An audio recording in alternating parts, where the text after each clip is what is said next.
नमस्ते, मैं पल्लवी पाटणकर। मनोवेद में आप सभी का बहुत स्वागत है। मनोवेद में मन से जुड़ी हुई हर बात को हम डिस्कस करते हैं। मन की खुशी, मन की शांति, पॉजिटिविटी, ये बातें बहुत ज़्यादा ज़रूरी होती हैं। हमारी लाइफ को आसान बनाती है, हमारे शारीरिक स्वास्थ्य को भी अच्छा रखती है। मन अच्छा है तो शरीर तंदुरुस्त रहेगा, शरीर हेल्दी रहेगा। तो इसीलिए हम मन से जुड़ी हुई सारी बातें करते हैं। छोटे से छोटे तान तनाव से लेके बड़े से बड़े तान तनाव को डील करने के लिए हमें क्या क्या ज़रूरी होता है, हमारी सोच को किस तरीके से बदलना ज़रूरी होता है, इन्हीं टॉपिक्स पे हम डिस्कस करते रहते हैं। तो अभी एंगर मैनेजमेंट का टॉपिक जो हमारा चल रहा है, लास्ट वीडियो में एंगर मैनेजमेंट पार्ट 1 था। अभी आज एंगर मैनेजमेंट पार्ट 2 हम यहाँ पे कर रहे हैं, जिसमें एंगर, गुस्सा जो है, गुस्से को नियंत्रित करना नहीं, हमें उसको रेगुलेट करना है, हमें उसको अच्छे तरीके से जताना है, एक्सप्रेस करना है, उसको वे आउट देना है, रास्ता दिखाना है। इसके लिए हमें क्या क्या करना चाहिए, ये सारी बातें हम कर रहे हैं। तो पार्ट 1 में हमने देखा कि गुस्सा एक बहुत नेचुरल बात है, स्वाभाविक बात है, हर किसी को गुस्सा आता है। गुस्सा एक्सप्रेस करने का तरीका हमें बदलना ज़रूरी होता है। गुस्सा जिस तरीके से हम एक्सप्रेस करते हैं वो उसके ऊपर सारी बातें निर्भर होती है कि वो हम किस तरीके, मतलब वो हमें कितना नुकसान देगा। अगर हम एग्रेसिव मोड में जा रहे हैं, बहुत ज़्यादा एग्रेसिव हो रहे हैं, अब्यूजिव हो रहे हैं, तो वो गुस्सा हमें बिल्कुल भी हेल्प नहीं करता, हमें वो नुकसान देता है। हमारी कार्यक्षमता उससे ख़राब हो जाती है, हमारा फोकस हट जाता है काम से, हम खुशी महसूस नहीं कर सकते हैं, हमारी शारीरिक स्वास्थ्य को वो नुकसान देता है। लेकिन अगर हम अपना गुस्सा सही तरीके से एक्सप्रेस करें, उसको शांति से एक रास्ता दिखाएं, तो वो बहुत अच्छे तरीके से हमें फ़ायदा देता है। तो ये हमने देखा था। इसके साथ साथ हमने ये भी देखा था कि गुस्से के मिथ्स और फैक्ट्स क्या हैं, और इसके अलावा हमने देखा था कि हमारी एक्सपेक्टेशन जब डिमांड्स में बदल जाती है तो उससे हमारा गुस्सा बढ़ता है। इसलिए हमारी एक्सपेक्टेशन डिमांड में ना बदले, इस बात पे हमें ध्यान रखना है। तो मतलब जैसे कि कोई चीज़ मुझे चाहिए, यहाँ तक सब कुछ ठीक है, अगर वो चीज़ मुझे नहीं मिलती है तो मुझे क्या करना पड़ेगा, या फिर अपने आप को मुझे कैसे संभालना होगा, इस बात को अगर हम ध्यान रखेंगे, इस बात पे ज़्यादा ध्यान देंगे, तो वहाँ पे गुस्सा बढ़ेगा नहीं। गुस्सा बढ़ने से पहले ही हम उस गुस्से के ऊपर काम करना सीख लेंगे। लेकिन अगर हम कोई भी एक्सपेक्टेशन डिमांड में हमारी बदल जाती है कि कोई चीज़ अगर हमें चाहिए, हमारे कहने के मुताबिक वो होनी चाहिए, अगर वो नहीं होती है तो हम उसको एक्सेप्ट नहीं करते हैं कि क्यों नहीं हुआ, क्यों लोग मेरे कहने के मुताबिक नहीं चल रहे हैं, क्यों लोग मेरा सुन नहीं रहे हैं, क्यों लोग मुझे एक्सेप्ट नहीं कर रहे हैं। इस तरीके से हम बार बार डिनाइल मोड में जाते हैं, क्योंकि चीज़ें हमारे एक्सपेक्टेशन के मुताबिक नहीं हो रही है, हम उसको एक्सेप्ट नहीं कर रहे हैं, और हमें लग रहा है कि मेरे कहने के मुताबिक सब कुछ होनी चाहिए, हर चीज़ पे मेरा कंट्रोल होना चाहिए, लोग, सिचुएशन, हर चीज़ मेरे कहने के मुताबिक होनी ही चाहिए। तो यहाँ पे होनी चाहिए, ये बात ठीक है कि होनी चाहिए, एक एक्सपेक्टेशन है, होनी ही चाहिए। अगर नहीं होती है तो कुछ खैर नहीं, या फिर कुछ अच्छा नहीं है, या फिर मैं उसको सहन नहीं कर सकता, ऑफुल है, टेरिबल है, इस तरीके की बातें आप अपने आप को बताते हो, और वो प्रॉब्लम्स क्रिएट करती है, वो आपका गुस्सा बढ़ाती है। तो आपको कोई भी बात, कोई भी एक्सपेक्टेशन जब वो नहीं पूरी होती है तो क्या करना चाहिए, या मुझे अपने आप को कैसे संभालना चाहिए, या किस तरीके से मुझे अपने आप को आगे लेके जाना चाहिए, इस बात पे अगर आप सोचते हैं तो वहीं पे आधा गुस्सा कम होने लगता है। अब गुस्सा मैनेज करने की अगर हम बात करें, एंगर मैनेजमेंट, तो अलग अलग बातें हैं। एक तो थिंकिंग लेवल पे आपको कई सारे चेंजेस लाने हैं, और दूसरा होता है रिलैक्सेशन टेक्निक, जिससे आपके मन शांत हो जाए। तो अब पहला है थिंकिंग के बारे में हम बात करेंगे, क्योंकि आपकी थिंकिंग जब इम्प्रूव होगी, जब आपकी थिंकिंग पॉजिटिव हो जाएगी, तो आपका गुस्सा सही तरीके से आप एक्सप्रेस करना सीख लेते हो, या फिर गुस्सा बढ़ने से पहले ही आप उसके ऊपर काम करना बिल्कुल आपको आसान हो जाता है।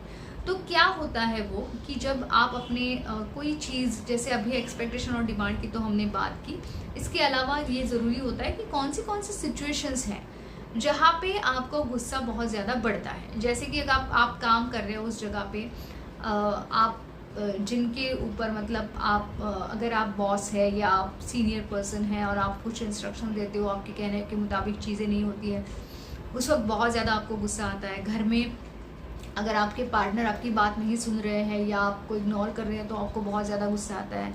बच्चे आपकी बात नहीं सुनते हैं, उस वक्त आपको गुस्सा आता है। तो हर चीज़ जहाँ जहाँ पे गुस्सा आपका बहुत ज़्यादा बढ़ रहा है, या कोई पास्ट में इंसिडेंस हुआ है, उसी तरीके का कोई इंसिडेंस सामने आता है तो उससे बहुत ज़्यादा गुस्सा आता है।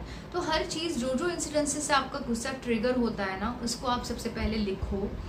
अब उस वक्त आपके कौन से थॉट्स, कौन से नेगेटिव सेल्फ टॉक आपके चलते रहते हैं जिसकी वजह से आपका गुस्सा बढ़ता है, इसको भी लिखो। मतलब सिर्फ सिचुएशन नहीं, सिर्फ घटना नहीं, उस वक्त मेरे दिमाग में क्या क्या आता है कि क्यों नहीं सुनते हैं लोग मेरे कहने के मुताबिक, क्यों चीज़ें नहीं होती है, और अगर नहीं होती है तो इसका मतलब मैं क्या निकालता हूँ, अगर नहीं सुनती है तो what does it mean to me. तो ये आप जब पहचानोगे इस बात को तो आसान हो जाएगा उसके ऊपर काम करना, उसको लॉजिकली बदलना। कि जैसे हमने थोड़ी देर पहले बोला कि कोई चीज़ अगर मेरे कहने के मुताबिक नहीं हो रही है तो वो नहीं हो रही है, इसके ऊपर ना जाते हुए अब वो हुई है, हो चुकी है, उसके ऊपर मेरा कंट्रोल नहीं था। किसी का बर्ताव मैं बदल नहीं सकता हूँ, किसी को ज़बरदस्ती फोर्सफुली मैं अपने आप से प्यार करने के लिए मजबूर नहीं कर सकता हूँ।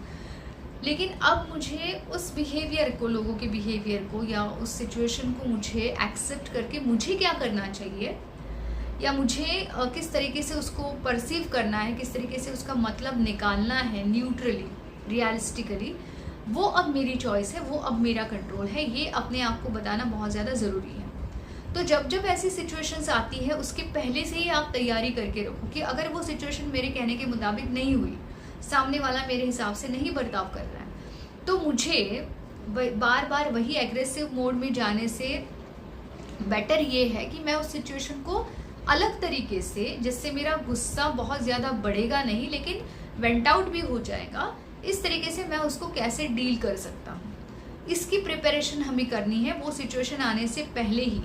तो डे टू डे बेसिस पे दिन में 2 बार 3 बार 4 बार उस सिचुएशन को आप विजुअलाइज करो, उस सिचुएशन को आंखों के सामने लाओ, और आपके रिस्पॉन्सेस अलग तरीके से हो रहे हैं, अभी जिस तरीके से हो रहे हैं वैसे नहीं, कुछ अलग हो रहे हैं जिससे आप शांत हो, ऐसे रिस्पॉन्सेस आप दे रहे हो सामने वाले व्यक्ति को, ये आपको विजुअलाइज करना ज़रूरी है ताकि आप अपने माइंड को मैसेजेस दे रहे हो कि मुझे किस तरीके से सामने वाले को रिस्पॉन्ड करना है। क्योंकि रिस्पॉन्ड जिस तरीके से आप करते हो उससे और ज़्यादा गुस्सा ट्रिगर हो जाता है। आपने कुछ गुस्से में बोल दिया तो उससे और अलग तरीके से नए थॉट्स आते हैं, नेगेटिव थॉट्स, गुस्से वाले थॉट्स, उससे और गुस्सा बढ़ता है। तो रिस्पॉन्स, पहला रिस्पॉन्स जो आपका शांति से होगा या फिर इस तरीके से होगा जिससे आपका गुस्सा नहीं बढ़ेगा, तो उससे सामने वाले को भी सही तरीके से मैसेज मिलेगा और आप भी अपने आप को बहुत ज़्यादा बढ़ते हुए गुस्से से अपने आप को दूर रख सकोगे। तो इसीलिए विजुअलाइज उस सिचुएशन को करोगे आप, और अलग तरीके से आप शांति से किस तरीके से रिस्पॉन्स दे सकते हो या फर्मली किस तरीके से आप रिस्पॉन्स दे सकते हो सामने वाले को, इसकी प्रैक्टिस आपको करनी ज़रूरी है। दूसरी बात, जैसे मैंने कहा, थिंकिंग और परसेप्शन, कि अगर वो सिचुएशन होती है तो मुझे किस तरीके से सोच रखनी है कि सामने वाला मेरी बात नहीं सुन रहा है, मेरे कहने के मुताबिक नहीं हो रहा है, तो मैं इस बात को एक्सेप्ट करता हूँ कि हाँ, हर चीज़ पे मेरा कंट्रोल नहीं हो सकता है। तो अब मुझे उसको क्या इंस्ट्रक्शंस देनी है या मुझे उस सिचुएशन को कैसे लेना है, मैं उस बात को देखता हूँ। मैं प्रॉब्लम को ना दोहराते हुए मैं सॉल्यूशन के ऊपर फोकस करूँगा। इस सोच को बढ़ावा देना है, इस सोच की ज़्यादा से ज़्यादा प्रैक्टिस करनी है, ताकि वो सिचुएशन जब आएगी जहाँ पे लोग या सिचुएशन आपके कहने के मुताबिक नहीं होगी, तब आप अपनी सोच को सबसे पहले बदल पाओगे। क्योंकि गुस्सा वहीं से शुरू हो जाता है ना कि क्यों ऐसे हुआ, वो समझता नहीं है, क्यों मेरी बात को समझता नहीं है, क्यों मेरे कंट्रोल में नहीं है ये चीज़ें, इसकी वजह से वो गुस्सा बढ़ता है। अगर आप उसका लॉजिकल आंसर रखोगे माइंड में पहले से ही कि हाँ, हो सकता है कि सिचुएशन मेरे कहने के मुताबिक ना हो, वो मेरे इंस्ट्रक्शन को बराबर ना समझे, ना फॉलो करे, तो अब मुझे किस तरीके से उसको समझाना पड़ेगा, किस तरीके से उसको इंस्ट्रक्शन देनी पड़ेगी, या फिर किस तरीके से मुझे उस सिचुएशन को एक्सेप्ट करना पड़ेगा कि हाँ, मेरे कहने के बाद भी नहीं हो रहा है तो आई एक्सेप्ट इट, अब मुझे क्या करना है वो मैं देख लूँगा। मतलब हम प्रॉब्लम के ऊपर फोकस नहीं करेंगे, हम सोल्यूशन के ऊपर जब फोकस करेंगे तो उससे हमारा गुस्सा जो है वो एक मर्यादित स्थिति में रहेगा, वो उससे ज़्यादा बढ़ के हमें तकलीफ नहीं देगा। तकलीफ देने वाली लेवल पे वो नहीं जाएगा।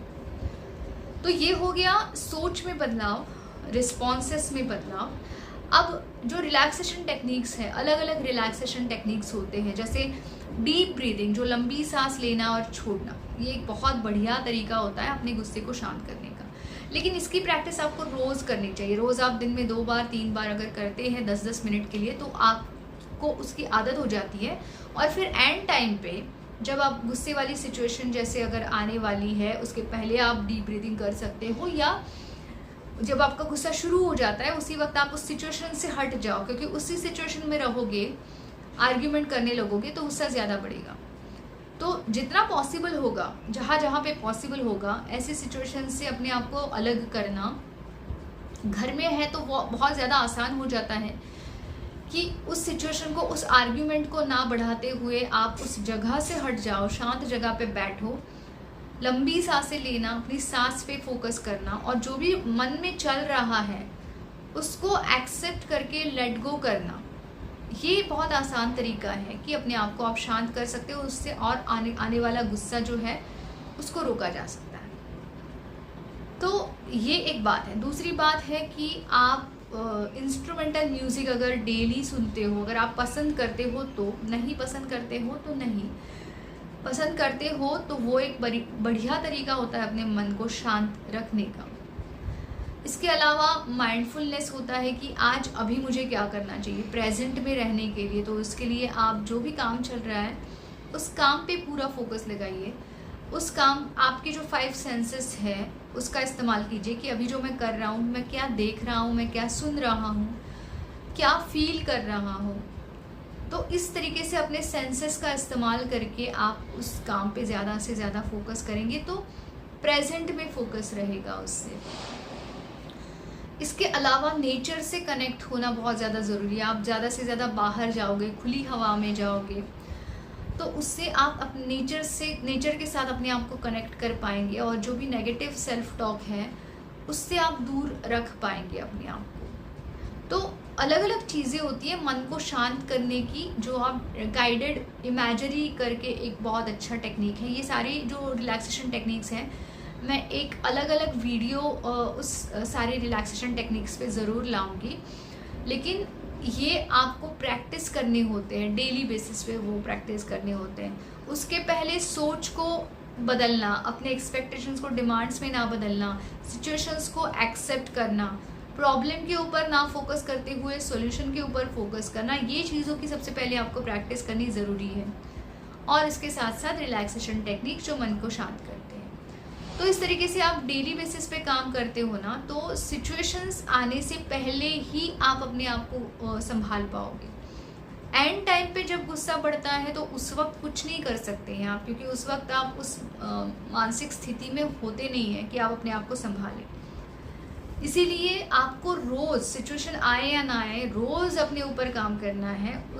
उससे लेके थॉट्स जो है, रियलिस्टिक थॉट्स है, उसको बढ़ाना है। तो इस तरीके से आप डेली बेसिस पे प्रैक्टिस करते रहेंगे तो आपको ज़रूर इसमें बदलाव नज़र आएगा।